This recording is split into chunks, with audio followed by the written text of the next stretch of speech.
अस्सलाम वालेकुम class 9th।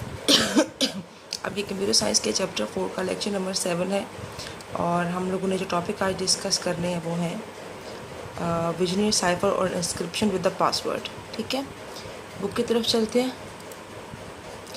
अच्छा बेटा, बुक में मैंने आपको विजनरी साइफर के बारे में समझा दिया था अच्छे तरीके से इनक्रिप्ट करना। आज मैंने आपको डिक्रिप्ट करना जो है वो बताना है। ठीक है, तो डिक्रिप्ट करने के लिए सीधा चलते हैं टेबल पे। ठीक है, यानी कि कोड जो है विजनरी साइफर का जो कोड है उसे खोल के जो है ना उसको करना, देखना कि जो है वो असल में क्या वर्ड था जिसको हमने इनक्रिप्ट किया है। ठीक है, अच्छा अब यहाँ पे आपके सामने ये टेबल जो है मौजूद है। ठीक है, टेबल में पहले पाकिस्तान लिखा हुआ है, फिर दूसरे में जिंदाबाद, तीसरे में जो है वो जो हमारी इनक्रिप्शन थी वो लिखी हुई है। ठीक है, पैरल में वो वर्ड लिखा हुआ है कॉलम लेबल में जिसको हमने इनक्रिप्ट करना था, रो लेबल में वो लिखा हुआ जिसकी मदद से हमने इनक्रिप्ट किया है, और कॉमन लेटर्स में ये OIXLS ये वो रोज़ है लेटर्स की जो कि इंस्क्रिप्शन के बाद हमें मिली है। ठीक है, तो ये हमारा जो है ये OIXL ये हमारा साइफर टेक्स्ट है। अब यहाँ पे अब ये बात देखें बेटा कि जो है पी, और अब हमने इसको जब करना है इनक्रिप्ट, जब हम लोगों ने इसको करना है डिक्रिप्ट सॉरी, तो उसके लिए हमें क्या क्या चाहिए। सबसे पहले जो चीज़ हमें चाहिए वो हमें चाहिए जो है की स्ट्रीम, ये ZINDL जिंदाबाद, ये हमारी जो की स्ट्रीम है ये हमें चाहिए। ठीक है, जो है उसके बाद जो हमें चीज़ चाहिए वो है हमारे पास जो है कॉमन लेटर, यानी कि वो हमारे पास सीजर साइफर टेक्स्ट। ठीक है, इन दोनों की मदद से हम इसको जो है डिक्रिप्ट कर पाएंगे। अब यहाँ पे सबसे पहले आप याद रखें Z है और O है। ठीक है, ऊपर चलते हैं टेबल में और देखते हैं कि Z और O कहाँ पे हैं। अच्छा, अब मज़े की बात है कि Z को भी आपने रो में देखना है और O को भी आपने एक ही रो में देखना है। ठीक है, Z हमारी की स्ट्रीम से है और O हमारे जो है वो साइफर टेक्स्ट से है। ठीक है, ये Z है और ये O है इसी में। Z और O जहाँ पे जाके जो है ये दो कॉम्बिनेशन पूरा हो जाए, ठीक है, पहले की स्ट्रीम का फिर साइफर टेक्स्ट का, तो सीधा आपने ऊपर उसकी जो है वो रो में जाना है। सीधा ऊपर रो में आप देखें तो वो P, पहला वर्ड क्या है, P है। ठीक है, पहला वर्ड डिक्रिप्ट हो गया हमारा, खुल गया। उसके बाद हमारे पास की स्ट्रीम है I और हमारे पास कॉमन लेटर भी है I। ठीक है, की स्ट्रीम और साइफर टेक्स्ट दोनों I हैं, तो ऊपर जाते हैं, जस्ट पूरे को भी इनक्रिप्ट करते हैं। देखो जो है हमारे पास जो है की स्ट्रीम आई, हमने पहले बाहर रो पे आई देखा, फिर हमने अंदर भी रो पे आई देखा। ठीक है, तो ये जहाँ पे मिल जाएंगे दोनों, सीधा डायरेक्ट हमने उसी ऊपर रो में देखना है, पर ऊपर कॉलम में कि सबसे ऊपर कौन सा लेटर है, A है, तो दूसरा लेटर भी हमने डिक्रिप्ट कर लिया है विच इज़ A। ठीक है, जो कि A है। अच्छा, अब हम चलते हैं तीसरे वर्ड की तरफ पे। अब हमारे पास क्या है, की स्ट्रीम N है और X है। ठीक है, की स्ट्रीम N और साइफर टेक्स्ट X है। सबसे पहले हम की स्ट्रीम को देखेंगे रो में, N किधर है रो में, N हमारा जो है वो यहाँ पे है, और उसके अलावा दूसरा लफ्ज़ क्या था, X था। अब देखेंगे इसी रो में आगे X किधर है, ये यहाँ पे X है, तो यहाँ पे डायरेक्ट ऊपर जाके देखेंगे तो तीसरा वर्ड के ऊपर कॉलम में मौजूद है, उसको भी लिख लेंगे।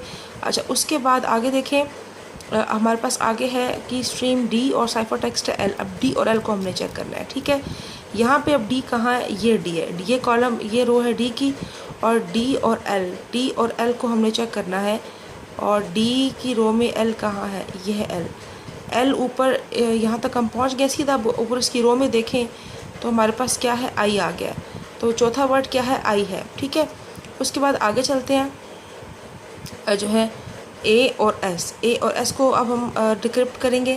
ठीक है, A को हमने देखना है यहाँ पे, A इधर है, और S इसमें इस रो में किधर है, S इस रो में ये है।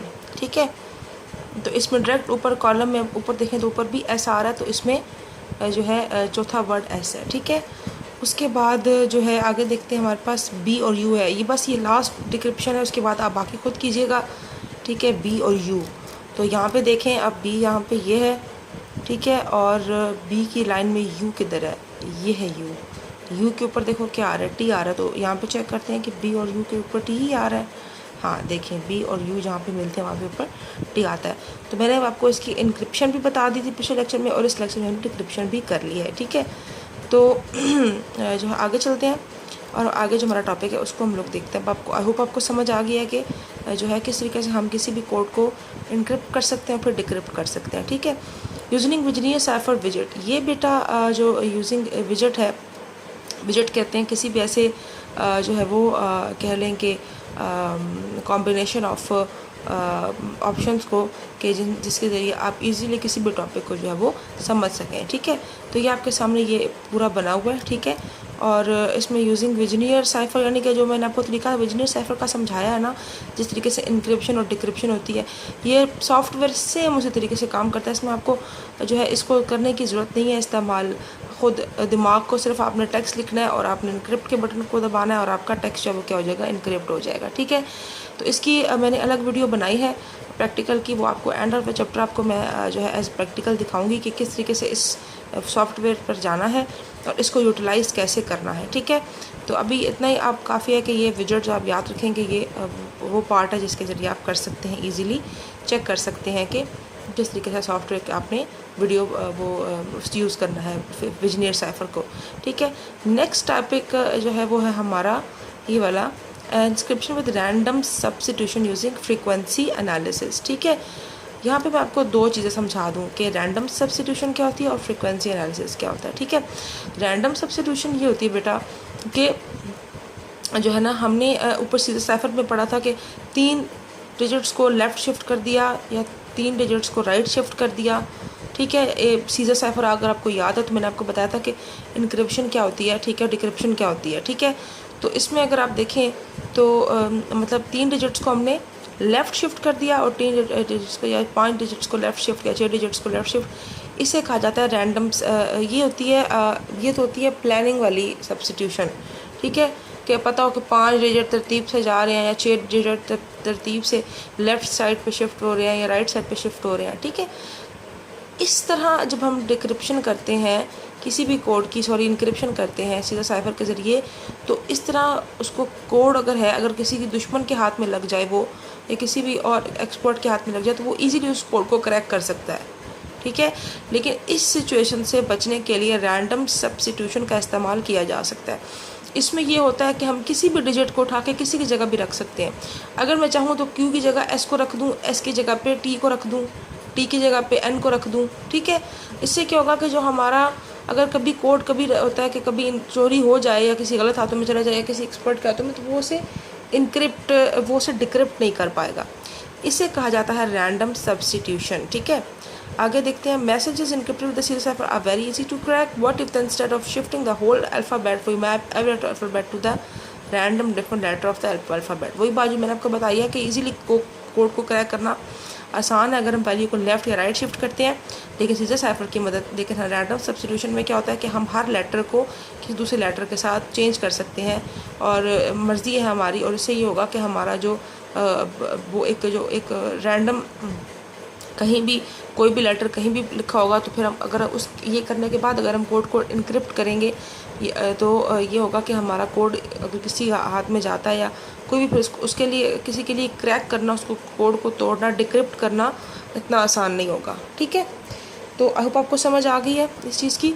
अच्छा, अब ये जो सॉफ्टवेयर है इसके भी मैंने प्रैक्टिकल का लेक्चर एक बनाया, वो फिर आपको पता चलेगा एंड में। मैं आपको जो है जब चैप्टर आपका एंड हो जाएगा फिर मैं वो 2 प्रैक्टिकल पार्ट आपको जो है उसके थ्रू आपको समझाऊंगी कि किस तरीके से हमने इन दोनों सॉफ्टवेयर्स को एक्सेस करना है कंप्यूटर पे और कैसे हमने इनको यूटिलाइज़ करना है, ठीक है। तो ये है कि फ्रीक्वेंसी एनालिसिस जो है ये होता है कि आप देखेंगे इंग्लिश में ना, इंग्लिश के लेटर्स कितने हैं टोटल, ए से लेकर जेड तक टोटल लेटर्स हैं, ठीक है। टोटल कितने हैं, 26 लेटर्स हैं, ठीक है। तो दुनिया में जितने भी वर्ड्स बनते हैं, जितने भी सेंटेंसेस बनते हैं, वो इन्हीं लेटर्स के कॉम्बिनेशन से बनते हैं, ऐसे ही है ना, ठीक है। तो इस तरीके से मतलब अब इतनी कैलकुलेशन की जा चुकी है कि टोटल जो सबसे ज़्यादा इस्तेमाल होने वाला वर्ड कौन सा है, सबसे ज़्यादा ABC में कम इस्तेमाल होने वाला वर्ड कौन सा है। तो ये मैं आपको बता दूं कि सबसे ज़्यादा इस्तेमाल होने वाला जो वर्ड है ABC में वो E है। ई जितने भी दुनिया में वर्ड्स हैं उन सब में सबसे ज़्यादा ई ज़्यादा इस्तेमाल होता है। तो इसीलिए इसे कहा जाता है फ्रीक्वेंसी एनालिसिस के देखना कि फ्रीक्वेंसी वाइज कौन सा सब्जेक्ट, कौन सा जो लेटर है उसकी कितना उसका यूज़ है। तो ये भी मैप आउट हो चुका है। अगर आप चाहें तो आप नेट के ऊपर frequency frequency alphabetical frequency table निकाल सकते हैं। आप देख सकते हैं कि किस लेटर की कितनी फ्रिक्वेंसी है। तो उस टेबल में जब आप देखेंगे ना तो ई की सबसे ज़्यादा फ्रिक्वेंसी, देखें e is the most common letter use in English language. ठीक है, इंग्लिश लैंग्वेज के अंदर ई जो है वो सबसे ज़्यादा इस्तेमाल होने वाला है। इसका क्या मतलब है? इसका ये मतलब है कि इंग्लिश के जितने भी लेटर दुनिया में बनते हैं ए और जेड से कॉम्बिनेशन में, उनमें सबसे ज़्यादा ई का इस्तेमाल है। तो इसलिए जो है बाकी लेटर्स की भी फ्रीक्वेंसी है, ये नहीं कि बाकी का इस्तेमाल नहीं है, सेकंड पे भी है, थर्ड पे भी है, फोर्थ पे भी है। ठीक है, तो इसमें यही बताया जा रहा है आपको।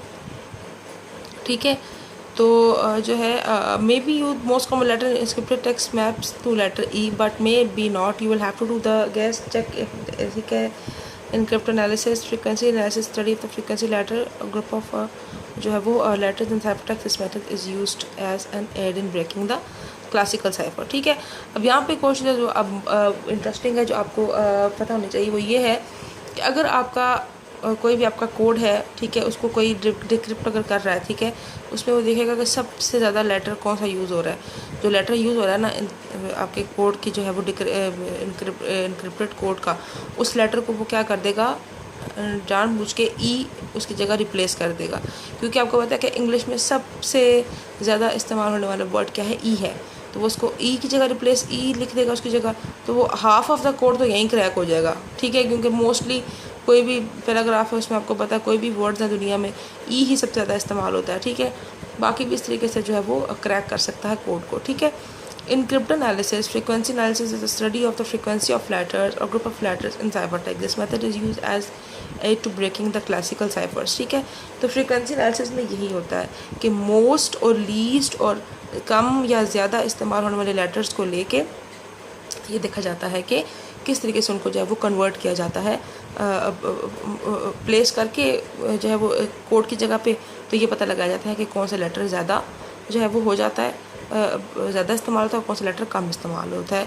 तो इस तरह से कोड को ब्रेक किया जा सकता है, रिप्लेस करके उन लेटर्स की जगह पे जो ज़्यादा ये कम इस्तेमाल हो रहे हैं। ठीक है, अच्छा, अब यहाँ पे है आपके सामने वीकनेस एंड फ्लॉलेस। अब मैं यहीं तक करवाऊंगी बेटा आप लोगों को। The simplest of all substitution cipher are those in which the cipher alphabet is merely cyclical shift of the plain alphabet text. ठीक है, सिंपलेस्ट फॉल्स सब्स्टिट्यूशन साइफर, सबसे ज़्यादा सिंपल साइफर टेक्स्ट वो है, ठीक है, जिसमें साइफर अल्फ़ाबेट इज़ मेनली वही बात जो मैं आपको बता चुकी हूँ कि जिसमें साइक्लिक शिफ्ट होता है। जैसे जो है वो शिफ्ट 5 लेटर्स टू लेफ़्ट या 5 लेटर्स टू राइट हम ऊपर करके आ चुके हैं सीधे साइफर में, तो ये ज़रा ये आसान होता है, इसको फिर क्रैक करना भी आसान होता है। The explanation for this weakness is the frequency distribution of the symbol in the plain text in the cipher text are identical, all the symbols have been जो है वो रीलेबल्ड। वो आपको ये बता रहे हैं कि इसके ज़रिए किसी भी कोड को क्रैक करना आसान होता है। ठीक है, बाकी हम बेटा कल डिस्कस करेंगे। यहाँ तक आपने अच्छे तरीके से तैयार करना है, काफ़ी टाइम लग गया डिस्कशन में। अल्लाह हाफिज़।